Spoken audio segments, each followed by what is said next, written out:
Welcome to Watch-Worthy Shows. Today we're talking about miniseries, those brief productions you can finish in a day, but that stay with you for weeks. We have political thriller, war drama, tech horror, true crime, dark comedy, and even a love story at the edge of death. 17 titles ranked from worst to best, so even the last few have something worth watching. But before we begin, it would help me a lot if you took a moment to leave a like and subscribe to the channel. Thank you for your kind support. Number 17, Sirens. Devin DeWitt has spent weeks trying to reach her sister Simone with no response. It is not that Simone is busy, she is completely absorbed by Michaela Kell, her billionaire boss, philanthropist, and owner of a dream estate on an exclusive island where everything seems perfect. Too perfect. Devin decides to go find her in person, not imagining that this Labor Day weekend will test everything she thought she knew about her sister, about money, and about how proximity to power can transform a person without them ever noticing. Created by Molly Smith Metzler, the same writer behind Made, Sirens uses the Kell estate as the setting for a slow-motion class war. Julianne Moore builds Michaela with the precision of someone who knows exactly how dangerous a smile can be at the right moment. Millie Alcock, known from House of the Dragon, delivers the perfect counterpoint as Simone, trapped between two worlds. And Megan Fahey provides the grounding, with the logic of someone who has no time for illusions. The series is not flawless. The tone oscillates between sharp satire and psychological drama without fully committing to either. But the lead trio is so good that this ends up being forgivable. 5 short episodes, perfect for a weekend.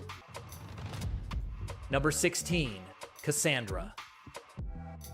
Germany's oldest smart home has been empty for 50 years. The last owners died under circumstances that were never fully explained, and the artificial intelligence system designed in the 1970s to care for a perfect family simply waited. When Samira, David, and their 2 children move in looking for a fresh start, Cassandra wakes up, and Cassandra, like any system that was programmed to love and then abandoned, has her own ideas about what it means to take care of someone. Benjamin Guccia writes and directs this German Netflix series that takes the smart home concept and turns it into something unsettling in a very particular way. There are no red-eyed robots and no digital apocalypse. The threat of Cassandra is more intimate, more domestic.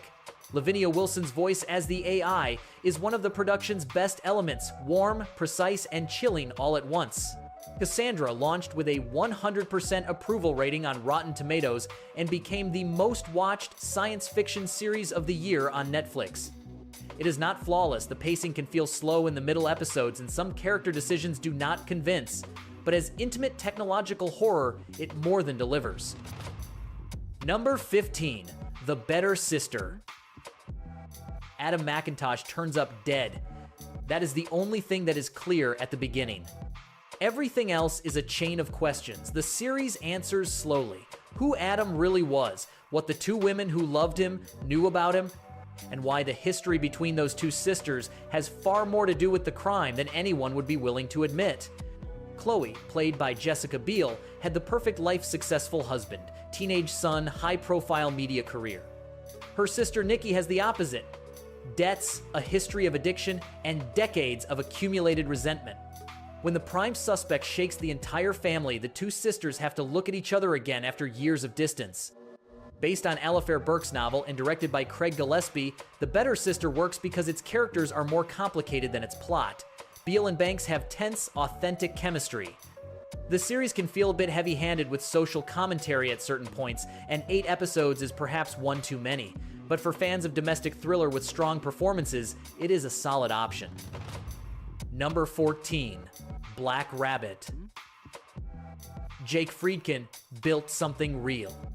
The Black Rabbit restaurant in New York is not just a business, it is his identity, his discipline, proof that you can get out of where he came from and make something of yourself.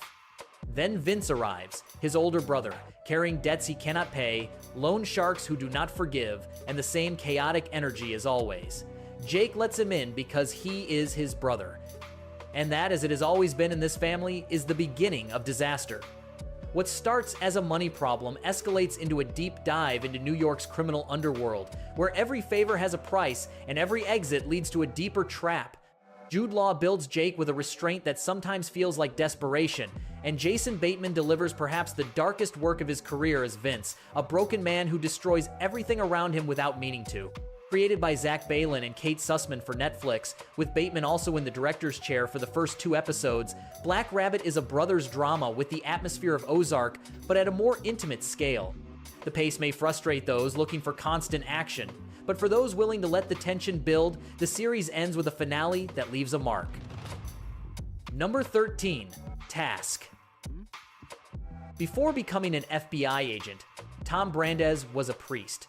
That left him with something most of his colleagues do not have the ability to truly listen. And also something most prefer not to carry, the awareness that some damage cannot be repaired. He now leads a task force to investigate a series of violent robberies in the Philadelphia suburbs, apparently connected to a biker gang led by Robbie Prendergast, a garbage collector who took the wrong path in the only way that felt available to him. Brad Inglesby, creator of Mayor of Easttown, returns to the same territory that made him famous, the working-class suburbs of Philadelphia, where crime has none of the glamour of gangster cinema and all the hard texture of everyday desperation. Mark Ruffalo builds Tom with a broken humanity that is genuinely moving. Tom Pelphrey as Robbie is the kind of antagonist you understand even when you cannot support him. Task is slow in the right way. Every scene builds something, every line of dialogue carries weight. It is not an action thriller. It is a portrait of how the system fails people and how those people fail each other. 7 episodes that feel short when they end. Number 12, American Primeval. 1857. The territory that is now Utah belongs to no one, a space where the law is whatever each person can enforce by force. A drifter named Isaac, played by Taylor Kitsch, crosses that landscape of rock and dust like someone who lost something he never named again. A widow, Sarah Rowe, played by Betty Gilpin, drags her young son through that same land trying to escape something that follows her.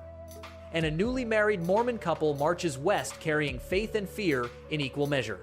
Peter Burke and Mark Smith built American Primeval as a Western without romanticism. The land is not beautiful, it is hostile. The characters are not heroes, they are people trying not to die.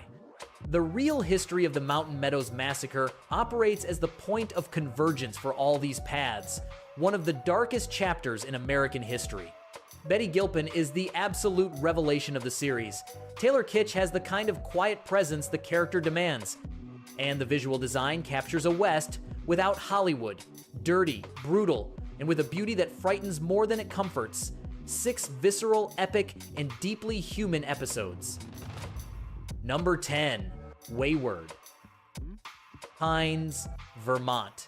A town so beautiful it looks designed by someone who has never actually lived in a small town.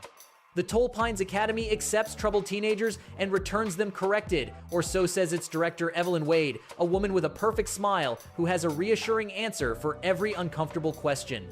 When Officer Alex Dempsey arrives in town with his pregnant wife and starts to notice that the disappearances of kids around the academy do not add up, Pines' calm begins to crack in ways no one wants to see.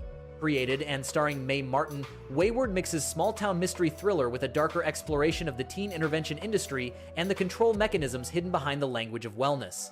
Toni Collette, as Evelyn Wade, is the kind of sophisticated villain that makes you want to keep watching just to discover what is behind that smile. The series is very well constructed visually. The pristine forests and mirror-like lakes create a beauty that feels threatening from the first episode. 8 episodes of around 50 minutes, perfect for a late-night marathon where sleep can wait. Number 9, Untamed.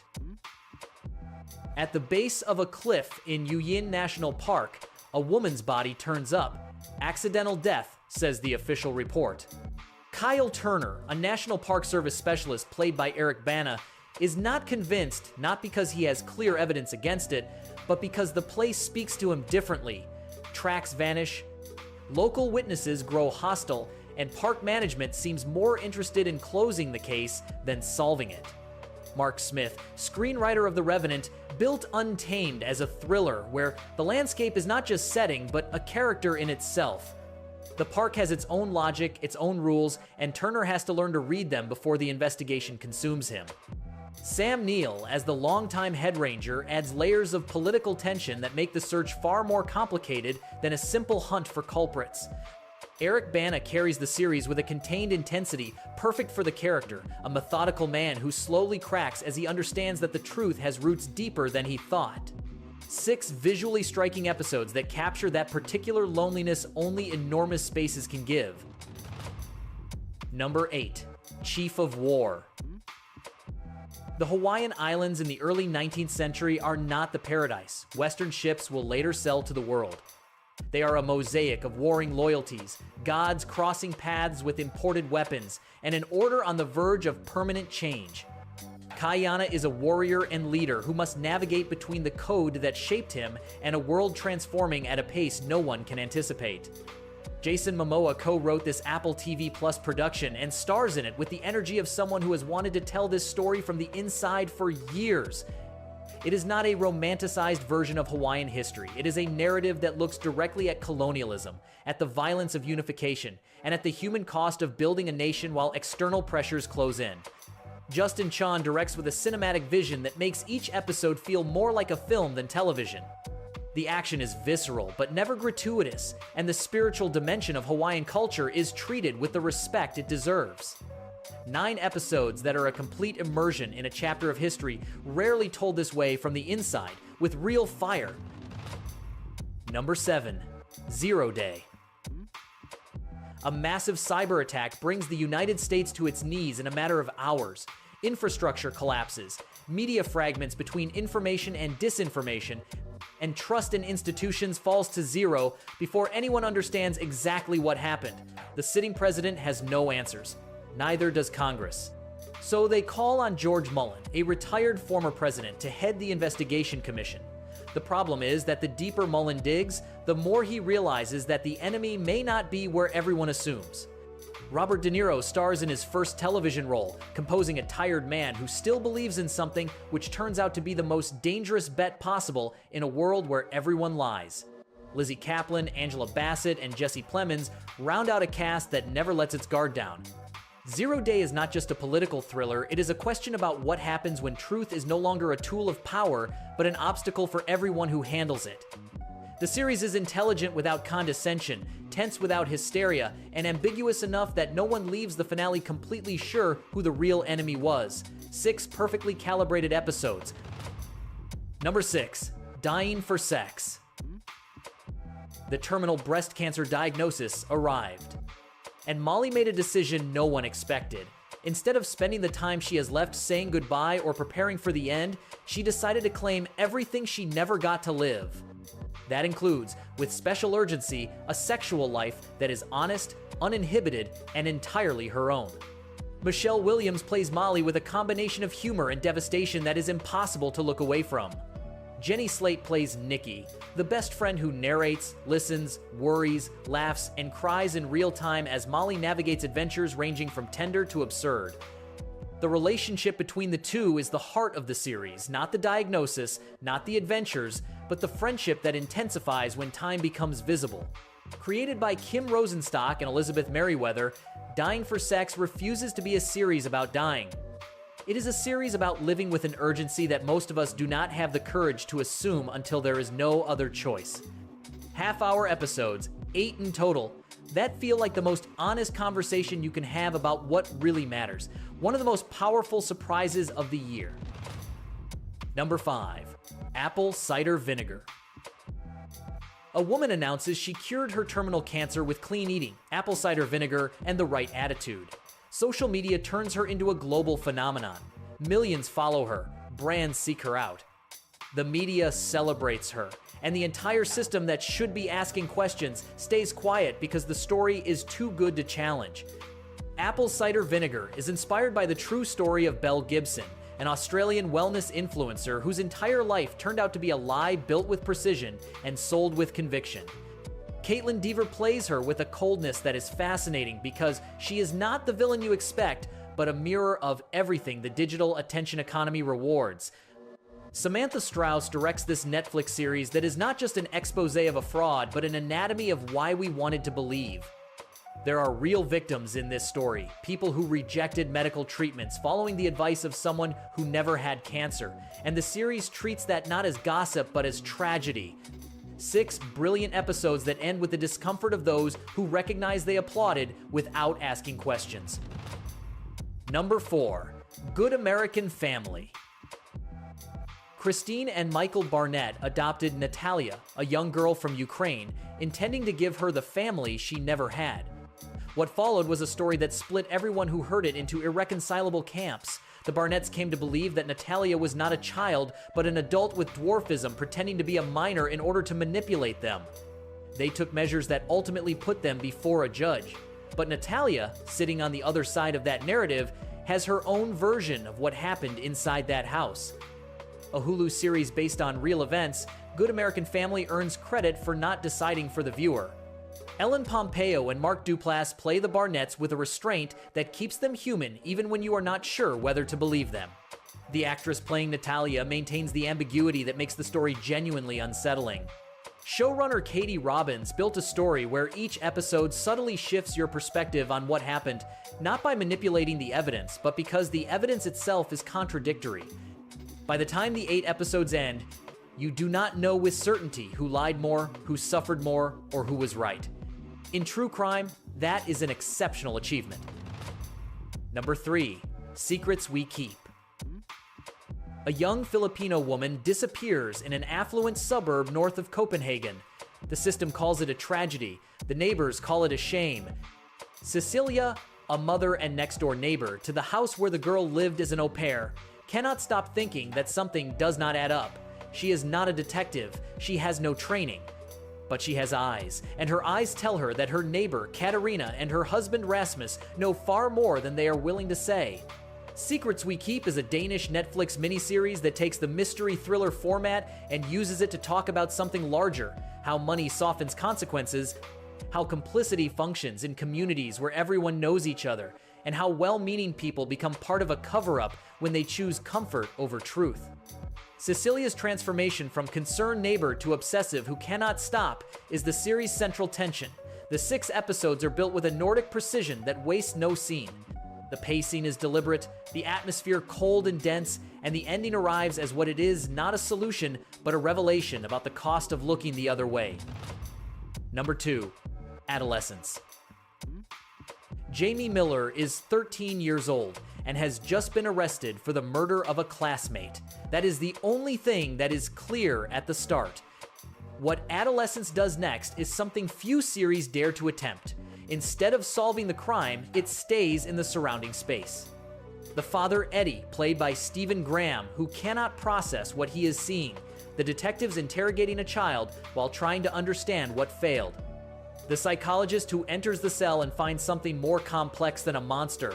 The entire community searching for answers online before there is even a trial. Co-created by Graham and playwright Jack Thorne, Adolescence has a unique technical feature. Every episode is filmed in one continuous take, with no cuts. There is nowhere to hide. Not for the characters, not for the viewer. The series asks questions that hurt. What forms a boy to reach that point? What does toxic masculinity and social isolation do to young men? And how does a society decide who is guilty before knowing the facts? 4 episodes of around 1 hour. When it ends, you do not feel like you watched a crime series. You feel like you saw a mirror that shows you something uncomfortable and true. Number 1. The Narrow Road to the Deep North. Surviving is not the same as being alive. That is what Dorigo Evans learns across decades of an existence lived between 3 timelines that refuse to stay in the past. The forbidden romance in Adelaide before the war. The absolute horror of the Japanese labor camps on the Burma-Thailand Railway, where the brutality surpasses anything any manual could prepare you for. And the life that came after, with that weight as a permanent shadow that never quite clears. Adapted from Richard Flanagan's Booker Prize-winning novel and directed by Justin Kurzel, this Australian Prime Video miniseries is a statement about what war does to a person beyond the battlefield. The photography is raw and unsparing. Jungle mud, bodies at their limit, silence where words should be. The performances carry the texture of people who have lived too much. The Narrow Road to the Deep North is the most important miniseries on this list. Not the most entertaining and not the easiest to watch. It is the one that stays longest. The one that asks questions about guilt, memory, and the cost of survival that have no clean answer, and that for exactly that reason are the most honest. 5 episodes that feel like 5 hours of human history without filters, a work that does not leave you. And that wraps things up for today. 17 miniseries ranging from pure entertainment to something that will keep you thinking days after you watch the last episode. If you enjoyed this video, don't forget to leave your like, subscribe, and hit the bell so you never miss our upcoming content. Let me know in the comments, have you already seen any of these? Which ones are still on your list, and which ones surprised you the most?